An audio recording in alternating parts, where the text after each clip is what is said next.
안녕하세요. 저는 결혼 6년 차에 아이 하나 데리고 이혼한 주부입니다.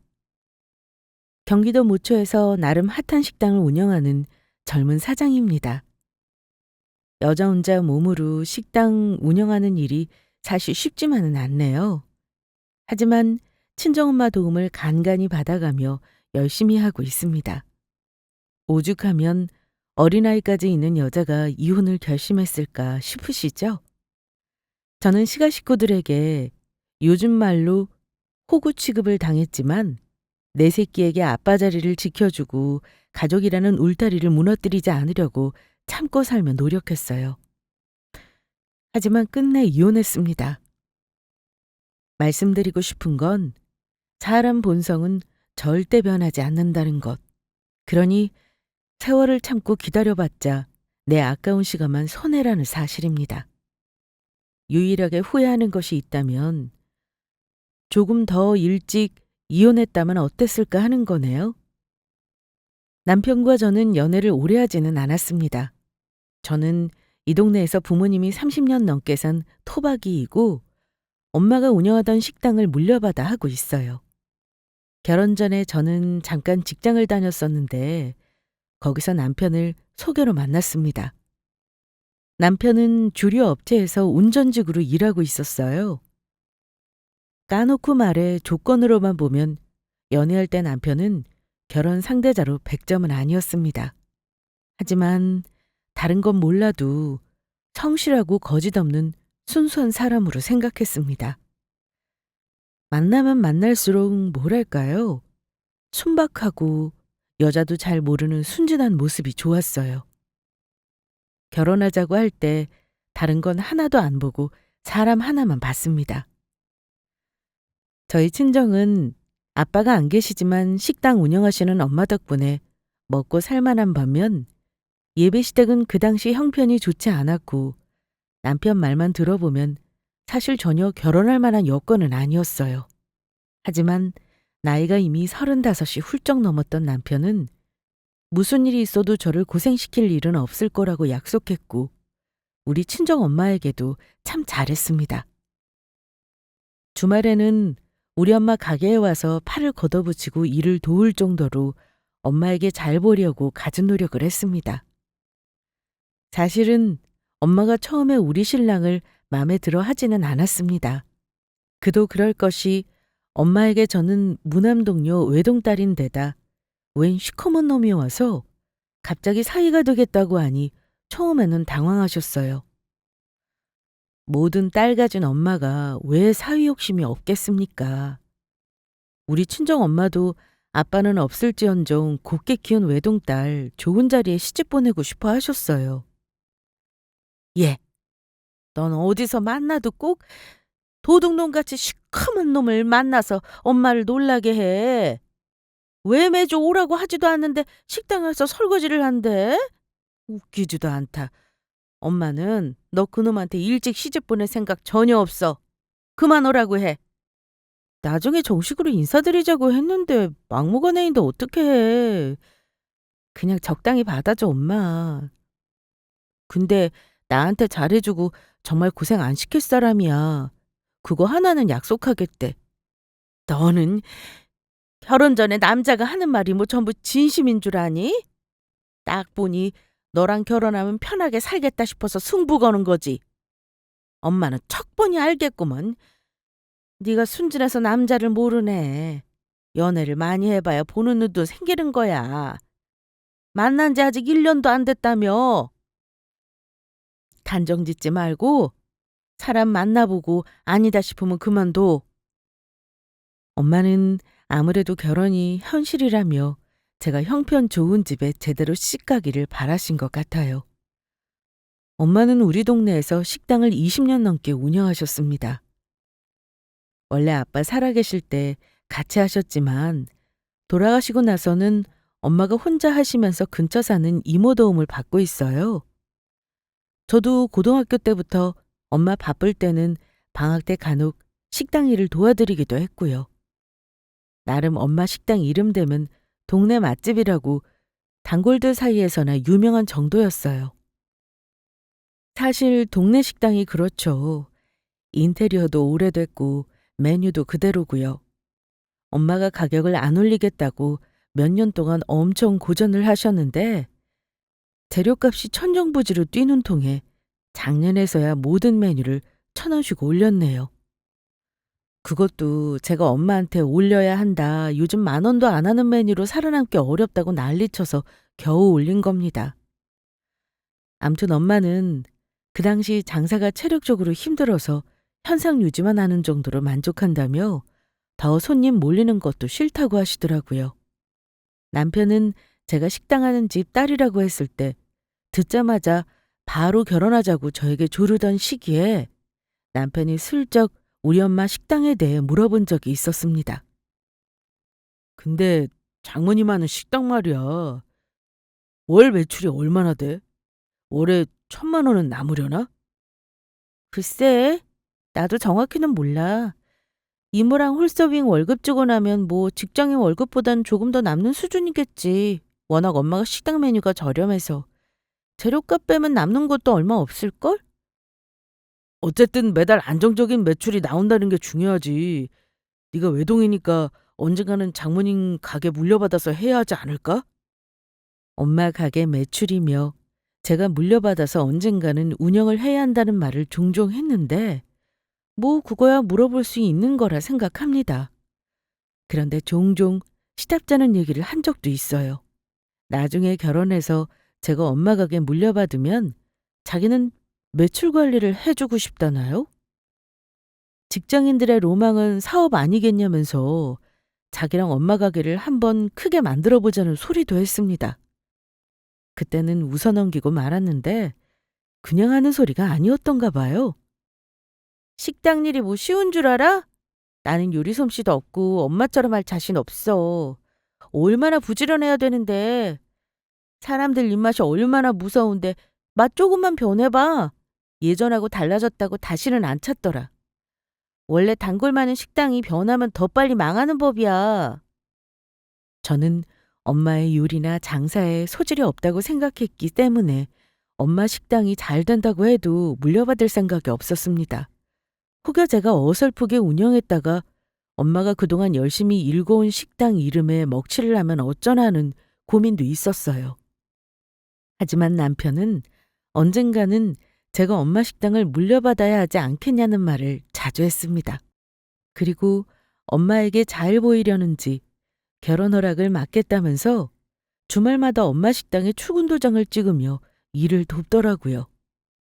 결국 나중에는 엄마가 두 손 두 발 다 들었고 저 마음고생 시키지 않겠다고 단단히 다짐받은 후 결혼을 허락하셨습니다. 저는 우리 엄마만 결혼 허락하시면 시댁은 아무 문제 없을 줄 알았어요. 남편 하는 말 들어보면 시댁에서는 해주는 것도 없지만 바라는 것도 없을 거라고 했습니다. 우리 누나는 둘 다 시집 갔으니 나한테 간섭할 일 전혀 없고 우리 엄마도 나 하고 싶은 대로 결혼하래. 네가 나랑 결혼해줘서 고맙다고 하시더라. 언제 인사 갈까?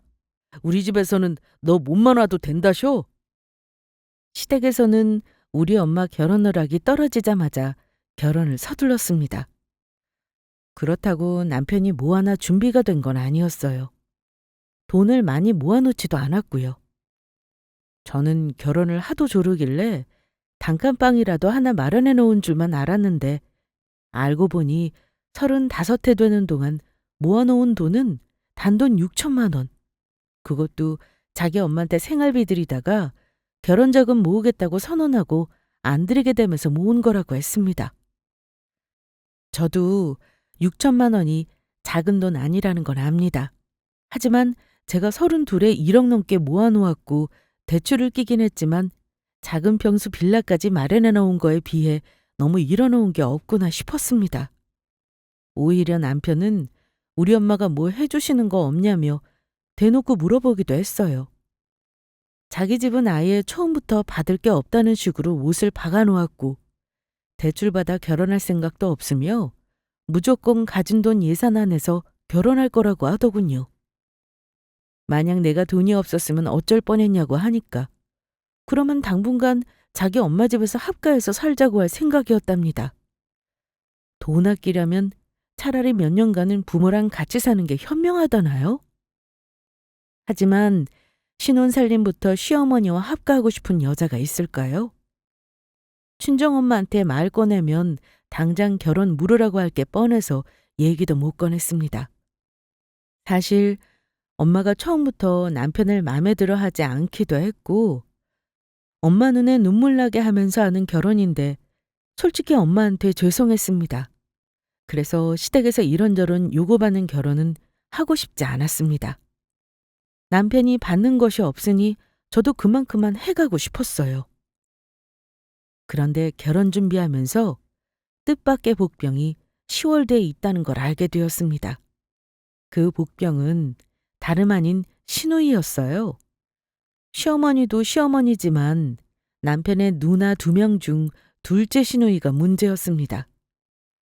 첫째 시누이는 저보다 10살이 넘게 많았고 둘째 시누이가 저보다 5살이 위였습니다. 나이가 많고 결혼까지 했음에도 유독 둘째 시누이는 저를 달가워하지 않았습니다. 연애 때는 한 번도 본 적 없었고 결혼 준비하면서 얼굴 보고 지낸 정도인데 우리 결혼 문제에 온갖 간섭을 했어요. 마치 자기가 시어머니처럼요.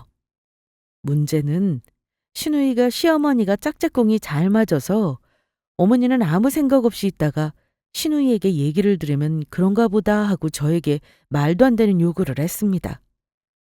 자기 결혼할 때는 이런 게 유행이었고 자기는 아내 와서 후회하는 게 있으니 우리는 이렇게 했으면 좋겠다며 혼수 문제와 예단 문제를 간섭했습니다.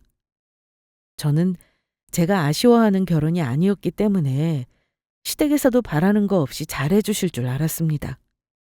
제가 엄마에게 솔직히 말을 안 해서 그렇지 중간중간 결혼을 때려치울까 생각한 순간이 좀 있었어요. 제가 사놓은 집에서 신혼집도 차리는데 뭘 그리 많이 바라시는지. 예물 간단히 해준다셔서 예단도 돌려받는 거 없이 500 정도 한다고 했다가 시누이들이 난리쳤다는 말을 들었습니다. 없는 집도 아닌데 아낀다면서요. 그래도 예단 문제는 남편이 중간에서 어찌어찌 누나들 물리쳤는지 제 생각대로 했는데요. 그 일로 시누이에게 제가 미운 털이 단단히 박혔던 것 같습니다. 자기 집안을 무시해서 더 많이 해올 수 있는데 일부러 안 해온다고 여기면서 누나들이 저를 엄청 얄미워한 거죠. 시댁에서는 있는 집에서 바리바리 안 해온다고 자기 아들 무시하는 거 아니냐고 했다더라고요.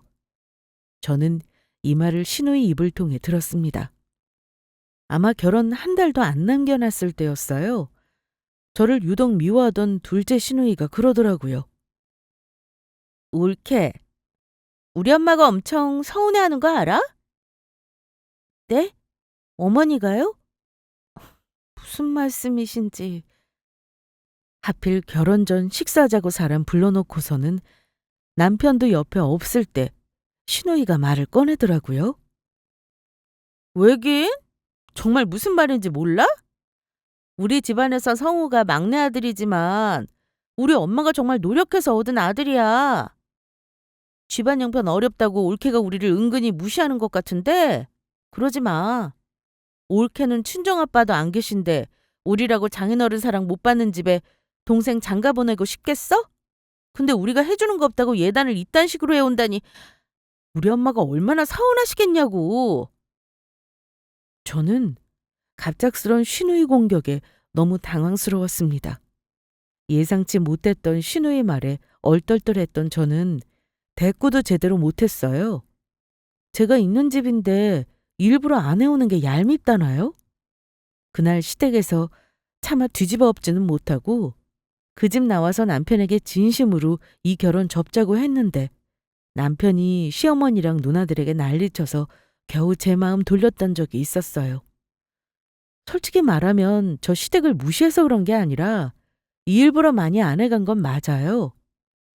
반대하다 허락해 주신 것도 감사하고 저는 신랑이 사람 하나 괜찮고 우리 엄마에게 잘하는 거 하나 보고 하는 건데 저 시집 가는데 많이 해달라고 하기 싫었습니다. 제가 속물 아니냐 하실 수도 있어요. 그럴 거면 뭐하러 결혼하냐고 하실 수도 있지만 저 좋다는 사람 싫다고 내칠 독한 사람도 아니었고 그 당시에는 남편이 내가 싫다고 하면 자기 엄마랑 누나 안 보고 살겠다고 강력하게 나왔기 때문에 결혼을 그만두자고 못했습니다. 한마디로 저는 남편을 믿었어요. 소위 말하는 중재자 역할을 중간에서 잘할 것 같았습니다. 결혼하고 보니 결혼은 정말 현실은 현실이더라고요. 저 아니면 죽겠다던 남편은 어쩔 수 없는 시댁 식구였습니다. 저한테 마음고생 절대 시키지 않겠다던 남편은 결혼 초에는 제 눈치를 보긴 봤습니다. 하지만 중간에서 잘할 줄 알았더니 일단 결혼부터 하고 보자는 마음으로 발톱을 숨기고 있더라고요. 시어머니와 시누이 사이에서 문제가 생기면 자꾸 귀찮아하거나 회피하려 했습니다. 아이 낳기 전에는 제가 어머니나 시누이에게 시달릴 때 곧잘 편을 들어주더니만 아이를 낳고 나서는 이제 우리 식구 되었으니 더 이상 시모나 시누이들에게 불만 갖지 말고 트러블 없이 우리 식구에 동화해서 살았으면 한다더군요. 저는 결혼하고 나서 시댁에 잘하려고 나름의 노력을 했습니다. 하지만 매번 돌아오는 소리는 이건 이렇게 해야 하고 저건 저렇게 해야 한다는 간섭이었습니다.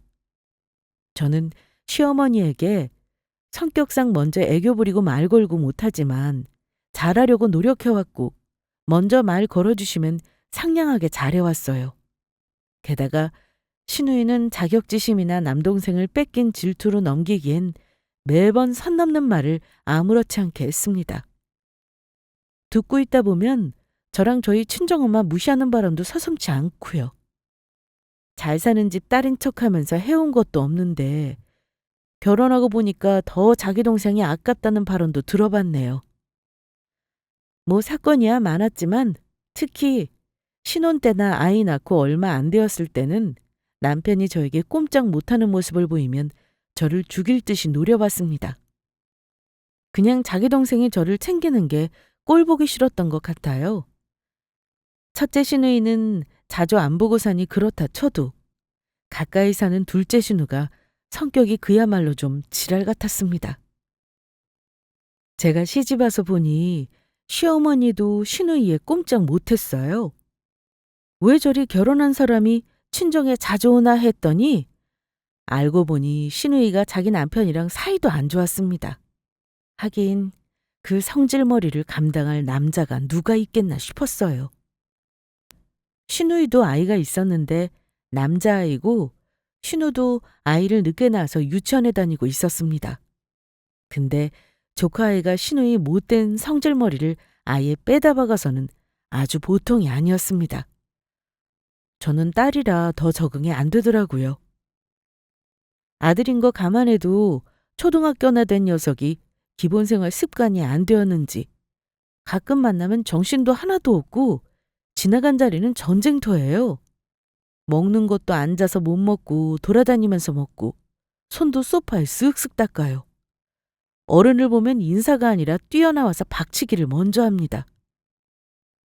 결혼해서 남편 조카에게 한 번도 배꼽 인사를 받아본 적이 없을 정도예요. 저는 제 아이가 아니니 뭐라 말은 못하겠어요. 솔직히 말해 ADHD가 아닌가 의심이 가고 병원 치료를 권유하고 싶을 정도였습니다. 아이가 어지간한 사람 가지고는 감당이 안 되니 시어머니도 힘들어 하셨고요. 어쨌든 문제가 불거진 건 우리 아이가 어린이집에 가면서부터였습니다. 제가 아이 낳고 나서 직장을 그만뒀는데 남편이 벌어오는 돈으로 생활비를 받았으면서 점점 남편이 큰소리가 심해졌던 것 같습니다. 제 인생의 암흑기를 말한다면 아마 그때가 아닌가 싶어요.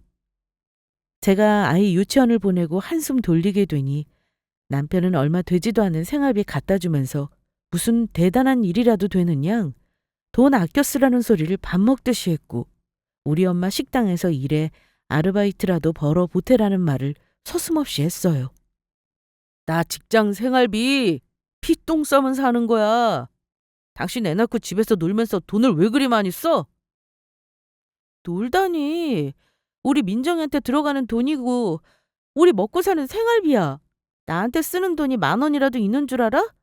누가 들으면 생활비로 내가 몇백만 원 쓰는 줄 알겠다. 나도 많이 주면 좋겠지만 당신 알다시피 내 월급 300만 원도 안 돼.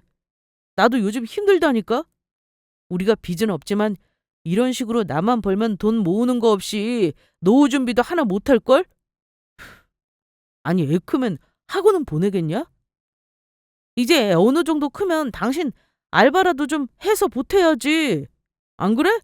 요즘 맞벌이 안 하는 부부가 어디 있냐고. 언제는 자기랑 결혼만 해달라고 매달리던 사람이 이제는 애 키우느라 직장 그만둔 저에게 알바를 하라네요? 그때 알겠더라고요. 남편 하나 보고 결혼만 한 거지만 제 판단이 틀렸다는 걸요. 심지어 신우가 결국은 이혼했다는 소식을 들었는데 그 불똥이 저한테까지 튀었습니다. 아이를 데리고 이혼한 신우는 원래 직업이 없었습니다. 양육비를 받는다 해도 평소 씀씀이를 감당하려면 일을 해야 했겠죠. 근데 왜 자기 아이를 봐달라고 합니까? 그것도 멀쩡히 초등학교 저학년 시기나 된 아이를요. 게다가 보통 아이도 아니고 그 유난스러운 애를 제가 무슨 수로요. 그 정도 되면 학원으로 돌리거나 다른 방법으로 써야죠. 아이가 하도 유난스러우니 학원에서도 싫어하고 어머니도 힘들어하니 집에서 노는 제가 눈에 들어왔나 봅니다. 저는 남편에게 시누이애를 봐달라고 하면 이혼하겠다고 선언했어요. 남편은 중간에서 신우에게 시달리고 저에게 이혼 요구까지 받고 아마 자기 나름대로 죽을 맛이었을 겁니다. 그 와중에 마침 좋은 핑곗거리가 생겼습니다. 좋은 일은 아니었고 친정엄마가 무릎 건강이 악화되면서 관절 수술도 받으셔야 했고 식당에 예전만 못하다며 이제 정리를 하고 싶어 하셨어요. 그런데 권리금을 꽤나 받을 수 있는 자리지만 저는 엄마 식당이 너무 아까웠어요. 엄마는 제가 어린아이 키우고 집에서 살림만 하는 걸 아니 저에게 식당을 물려받으라는 말은 먼저 못하셨는데 제가 먼저 엄마에게 물어봤습니다. 엄마 식당을 내가 이어받아서 하고 싶다고요. 엄마는 저 고생할까봐 안 된다고 하실 줄 알았는데 오히려 제 말을 듣고 반색하며 좋아하셨습니다. 네가 해준다면 좋지. 솔직히 엄마 이 식당 권리금 아무리 많이 받아도 다른 사람 주긴 아깝거든. 자리도 좋고 상가 월세도 비싼 자리야. 너는 월세 나갈 일 없이 여기서 장사할 수 있는 거잖아. 너 정말 엄마 식당 물려받을 각오 되어 있는 거니? 결심 쉽게 하고 말하는 거 아니야. 일단 엄마, 지금 있는 메뉴 그대로 할 생각은 없어. 내가 하게 되면 인테리어부터 싹 다 고치고 다시 시작할 건데 괜찮지? 물론 엄마가 단골이 많은 만큼 레시피를 그대로 물려받아 운영하는 방법도 있겠지만 제가 그동안 엄마 식당에서 가끔 곁눈질로 배운 솜씨로는 엄마를 죽었다 깨어나도 따라갈 수 없을 것 같았습니다. 그래서 결정한 것이 요즘 핫한 프랜차이즈를 계약하는 방법이었습니다. 물론 기본적으로 식당 일을 어느 정도 하고 음식을 해본 사람이 식당을 해야 잘한다고 생각해요. 다행히 저는 고등학교 때부터 엄마 일을 도운 미천이 있었습니다. 도움이 될까 싶었는데 막상 식당 일을 결정하고 추진하면서 아이디어가 막 샘솟았습니다. 한 번 할 때 제대로 하자는 생각에 저 퇴직할 때 받은 퇴직금 고이 예금에 묶어둔 거 깨서 인테리어도 다시 하고 계약도 했습니다. 엄마 가게 자리는 그대로였지만 오랜 세월 거치면서 주변 상권도 많이 변했거든요. 다행히 역세권이라 조그만 입소문 나면 될 것 같은 느낌이 있었습니다. 그래서 제가 엄마 식당을 재오픈하면서 그 소리가 시어머니와 시누이에게도 들어갔는지 두릉두릉 뭔가 발동을 걸기 시작하더라고요. 가게 이름이 뭔지 거기 서빙하는 직원이나 카운터 직원은 필요 없는지를 물어보는 꿍꿍이가 뭘까요? 뻔하죠. 뭐라도 자기들한테 떨어지는 게 없나 싶어 기웃거리는 거 아니겠어요? 저는 사전에 남편에게 단단히 당부해 놓았습니다. 내가 엄마 식당 물려받는 거 가지고 감나라 배나라 하면 당신도 피곤한 일 생길 줄 알아? 우리 엄마가 나 안 도와주셨으면 절대 할 수 있는 일 아닌 거 당신도 알지? 제발 부탁인데 당신 누나랑 어머니 나 좀 가만 놔두라고 해줘. 알았어. 당신이 무슨 걱정하는지 알지만 우리 누나랑 엄마가 뭐 당신한테 대단한 거나 바라고 그래? 도와줄 부분이 있는지 궁금해서 그러시는 거잖아. 도움 필요한 사람이 말하지도 않는데 무슨 도움? 암튼 나는 당신 어머니랑 누나가 우리 엄마 식당 일까지 간섭하는 건 싫어. 식당 오픈을 2번이나 미뤄가며 저 정말 준비 많이 했어요. 친정엄마는 무릎 수술 후 회복하는 와중에도 식당이 걱정되셨는지 여러 가지로 도와주려 하셨고요. 식당 오픈하고 처음에는 매출 욕심을 내지 않았습니다. 남는 거 없어도 무조건 식당 입소문을 위해 재료 최상으로 쓰고 직원도 아르바이트비 아끼지 않고 써서 서비스 잘하려고 노력했어요. 엄마는 저녁 장사는 거의 안 하셨지만 저는 저녁 장사도 했습니다. 엄마가 식당 하시던 때 매출의 절반을 목표로 했는데 이게 웬걸요? 오픈 때부터 그야말로 대박이 났습니다. 젊은 사람들 취향에 맞는 인테리어와 메뉴가 정말 적중했는지 첫 달부터 줄 서는 집으로 소문나기 시작했어요. 엄마가 하시던 거 반만 따라가도 성공이라고 생각했는데 저도 놀랄 만큼 예상 밖이었죠. 바쁠 거라는 건 당연히 예상했지만 오픈 이후부터 저는 하루에 5시간 이상은 자본 적이 없을 정도로 바쁜 시간을 보냈습니다. 식당 일이 바쁘니까 좋은 게 시댁에도 이런저런 핑계대기 좋더라고요. 예전에 집에 있을 때는 시어머니 잔소리에 신우 간섭에 애 봐달라는 소리까지 듣던 제가 엄마 식당 물려받아 대박을 치니 시어머니도 아무 말 못했습니다. 남편이 외벌이 할 때는 용돈도 제대로 못 드렸는데 제가 매달 100만 원씩 드리니까 더 아무 말 못하셨어요. 게다가 남편도 덩달아 장사가 잘 되니 맨날 기분이 좋은지 콧노래를 부르고 다녔어요. 주말에 장사 바쁠 때는 남편이 나와서 일을 도와주기도 했는데 제가 괜찮다고 해도 나와서 매출 확인을 하며 아주 신나하더라고요. 웃긴 건 돈 셀 줄이나 알지 뭐 하나 걷어붙이고 도와주는 건 없었습니다. 예전 결혼 전에는 그렇게 2발 걷어붙이고 설거지도 잘하던 사람이었는데 전혀 안 하고 돈만 세더라고요. 그러다가 반년 가까운 시간 동안 식당이 잘 되는 거 보고 남편은 아주 겁대가리 없는 발언까지 한 적이 있었습니다. 여보, 이러다가 우리 부자 되는 거 시간 문제 아니야? 나 그냥 회사 그만두고 여기 와서 이러면 안 될까? 그 월급은 그냥 용돈 수준이잖아. 당신 혼자 오픈하고 마감하는 거 힘든데 같이 하면 얼마나 좋겠어. 나 회사 다니기 너무 힘들단 말이야. 당신은 내가 졸음운전할까 봐 걱정도 안 되는 거야? 하지만 저는 남편이 저 장사하는 식당에 와서 하루 종일 얼굴 보고 있는 일은 끔찍하게 싫었습니다. 무엇보다 저한테 경제적으로 기대는 꼴도 보기 싫었고요. 저 일 안 하고 쉬는 동안 생활비 주면서 생색내고 돈 아껴 쓰라던 사람이 직장을 그만두겠다니까 얼마나 얄미웠는지 몰라요.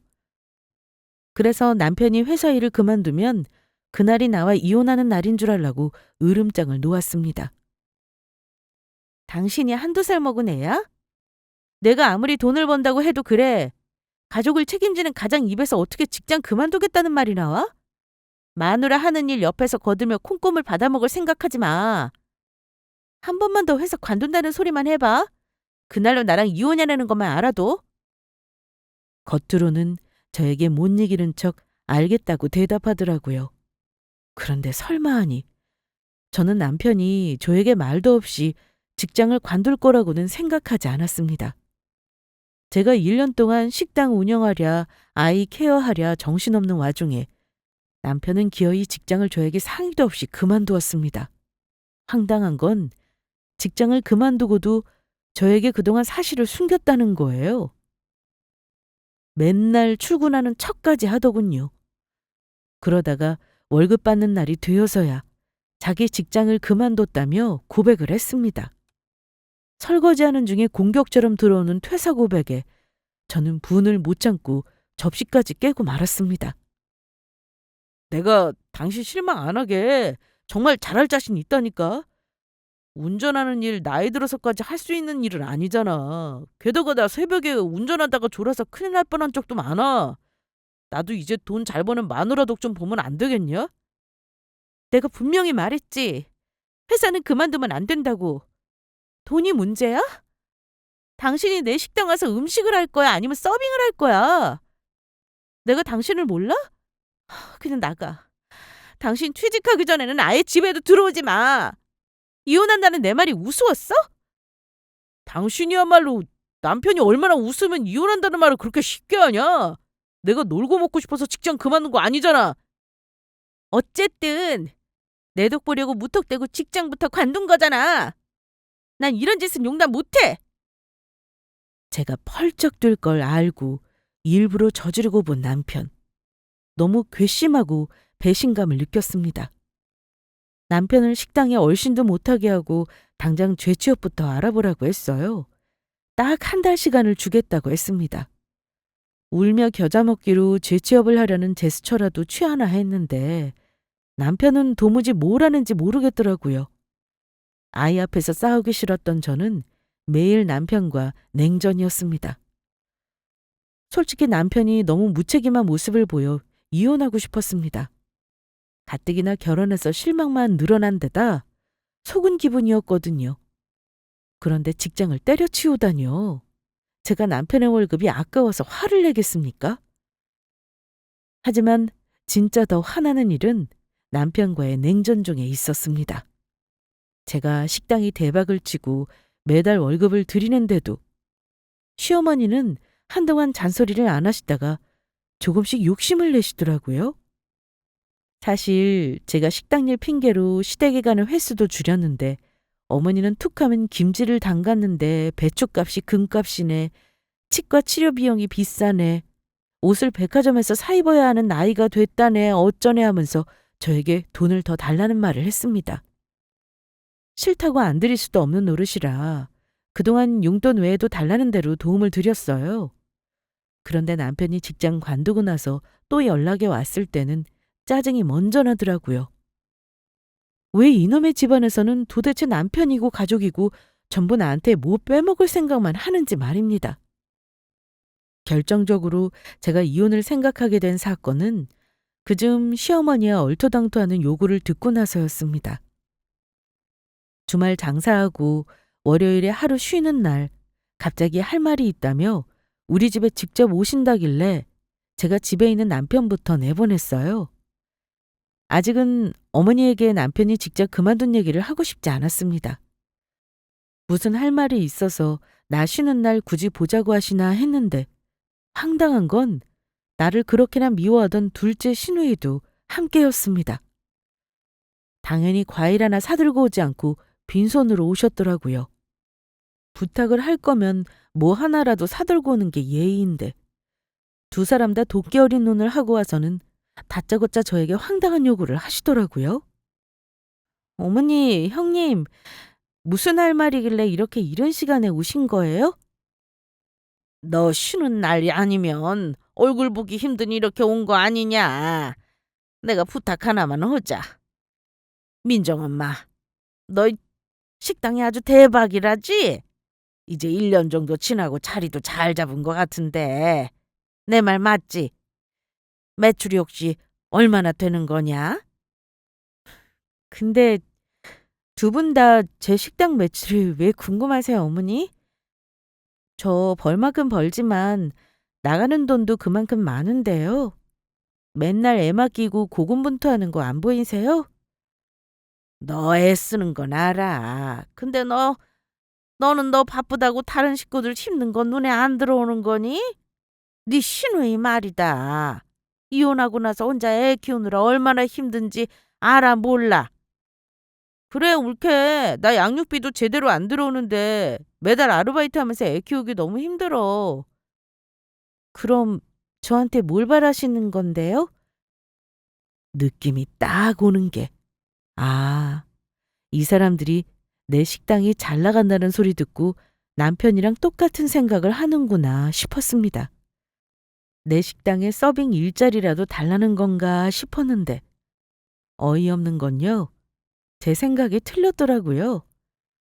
일자리가 아니라 두 모녀는 더한 걸 바랬습니다.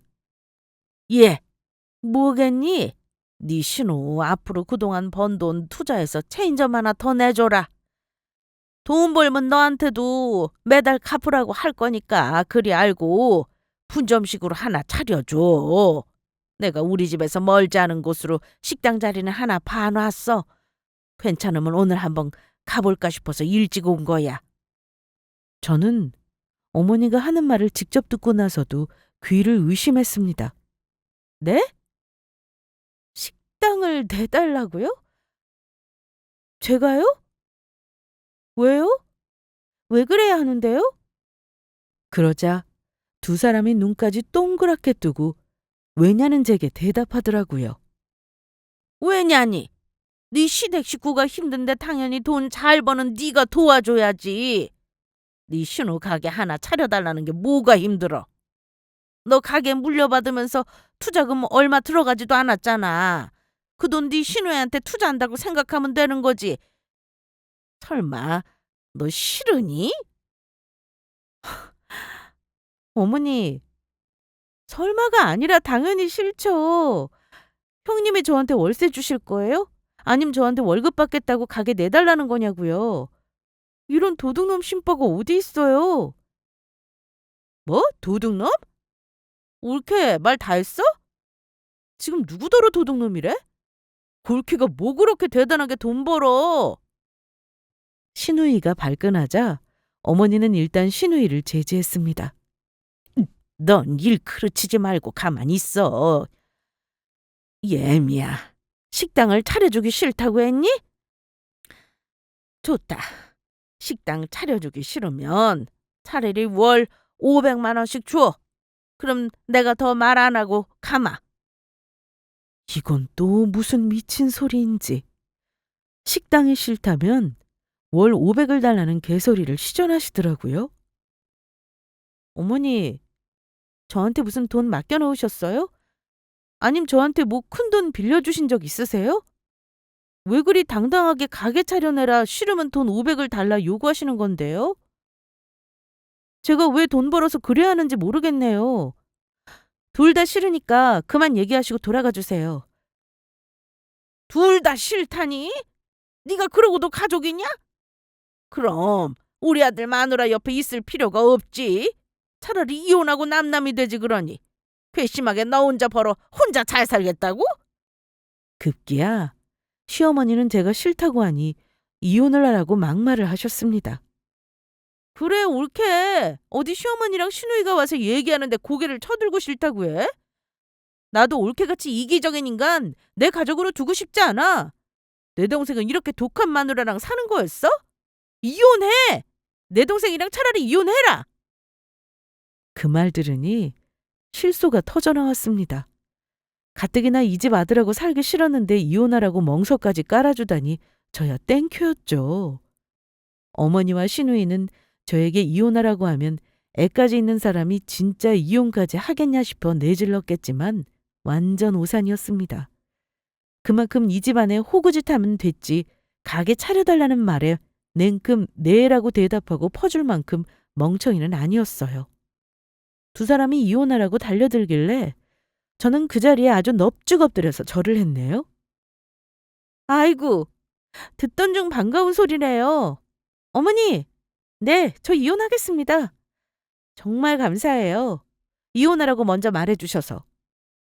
어머니와 시누이는 예상 밖의 제 행동에 놀라 당황하신 듯 했지만 저는 큰절 한번 하고 일어나서 두 사람에게 쏘아붙였습니다. 잘 됐네요. 안 그래도 어머니 잘난 아들 회사 멋대로 그만두고 백수돼서 갈라설 참이었는데 대체 이놈의 집구석은 저를 무슨 돈 나오는 기계로 하는가 보죠?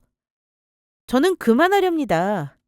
백수 아빠 밑에서 애 키울 생각도 없고 어머니랑 형님이 저한테 뜯어가려는 거에 당해줄 생각 없네요. 그럼 됐죠?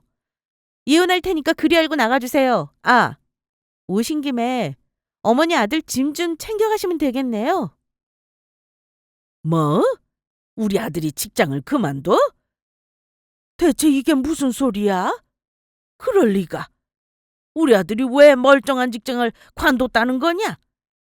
어머니 잘난 아들이 저 식당 잘 되니까 덕보겠다고 직장을 때려치웠다니까요. 아들한테 직접 확인하세요. 그리고 이혼은 먼저 하라고 해주셔서 고맙습니다. 협의 이혼할 거니까 위자료나 재산분할 따위 없는 거 아시죠? 제가 이혼하겠다고 눈 하나 깜짝 안 하고 대들자 어머니와 시누이는 당황하면서 나중에 얘기하자고 다급하게 돌아가더라고요. 아마 시어머니와 시누이는 바로 남편에게 전화를 했나 봅니다. 잠시 나가 있던 남편놈은 어머니 전화를 받고 놀라서 시댁으로 갔던 모양이에요. 저는 몰랐는데 반나절 지나 씩씩거리며 남편이 들어왔더군요. 저에겐 납작 엎드려 빌었습니다. 그러면서 하는 말이 자기가 어머니랑 누나한테 찾아가서 뒤집어 엎고 왔답니다. 여보, 나 지금 어머니 댁 다녀오는 길이야. 얘기 들었는데 우리 엄마랑 누나가 당신한테 황당한 요구한 거 내가 집어치우라고 하고 오는 길이야. 당신 정말 나랑 이혼할 거 아니지? 우리 엄마가 없었던 일로 해달라셔. 그러니까 마음 풀어. 한두 번도 아니고 나는 이제 당신 식구한테 지친다. 당신 회사 마음대로 관두고 와서 나한테 빌붙는 것도 짜증나고 식당 차려내라는 시어머니도 싫어. 당신 시누이는 뭔데? 나한테 무슨 돈 맡겨놨니? 없었던 일이고 나발이고 있었던 일이라서 잊을 수가 없겠네. 당신 어머니가 나한테 먼저 이혼하라고 하셨다는 건 알지? 나 두말하기 싫은 사람이야. 조용히 우리 갈라서자. 애는 내가 키울 테니까 당신은 몸만 나가. 여보, 제발 용서해줘. 내가 내일 당장 우리 엄마랑 누나더러 직접 와서 사과하라고 할게. 우리 민정이를 어쩌고. 당신 민정이가 아빠 없는 자식이라는 소리 듣고 자라면 좋겠어? 저는 이미 이혼하겠다는 결심이 선 상태였고 남편은 서슬퍼런 제 모습에 질려 싹싹 빌었습니다. 하지만 사람 마음이 참 그렇더라고요. 예전에 집에서 애만 키울 때는 소심하고 세상이 두려웠는데 장사를 하면서 배포가 커진 건지 이혼이 별로 두렵지 않았습니다. 이혼 뭐 그까짓 게 대수인가. 내가 벌어 애 누구보다 잘 키우면 되지 않나 싶었습니다. 그리고 남편 사과도 진정성이 느껴지지 않았습니다. 지금이야 제가 돈을 잘 벌고 자기는 백수 신세니 어떻게든 저에게 붙어 있어야겠다 싶었겠죠. 시간이 지나면 또 본래 본성 드러낼 게 뻔했고 저는 그때마다 속 터지기 싫었습니다. 미안한데 우리는 더 이상 부부로 못 살 것 같아. 당신은 직장 관두면서도 나한테 상의 하나 없던 사람이고 결혼 전 약속도 하나도 안 지킨 사람이야. 이혼 소송 당해서 위자료까지 물어줄 거 아니면 조용히 도장 찍고 끝내자. 남편과 저는 그날로 별거를 시작해 결국 각자의 길을 가기로 하고 이혼 서류에 도장을 찍었습니다. 물론 이혼 직전까지 시어머니와 시누는 저에게 화를 내기도 하고 달래기도 하고 참 별 난리를 다 치긴 했습니다만 당사자 둘이 이혼하겠다는데 본인들이 어쩔 도리가 없었을 겁니다. 결국은 이혼을 하게 되니까 나중에는 얻어갈 돈이 없는지 계산 확실히 하라길래 계산 확실히 해서 그동안 내가 드린 용돈 이자 붙여 받겠다 했죠. 그랬더니 갑자기 연락을 딱 끊어버리더라고요. 딱 떼어내기 좋은 유형의 사람들이죠. 아무튼 남편놈과 저는 아이 때문에 3개월의 숙려 기간을 거쳐 결국은 작년에 이혼했고요. 저는 아이와 친정엄마와 같이 지내고 있어요. 여전히 식당 일은 바쁘지만 나 괴롭히는 시모와 시누이가 없으니 속은 후련합니다. 사실 저도 이혼 서류에 도장을 찍고 혼자 있기까지 수없이 마음속으로 갈팡질팡하긴 했지만 결국에는 이혼하길 잘했다는 생각이 들어요. 만약 제가 그 인간과 계속 살았더라면 저는 평생 시댁 식구들의 ATM 역할만 했을 겁니다. 저는 식당을 운영하며 매일 반복된 삶을 살고 있지만 스트레스가 없다는 사실만으로도 사는 게 너무 행복합니다. 이혼해보니 별거 아니네요.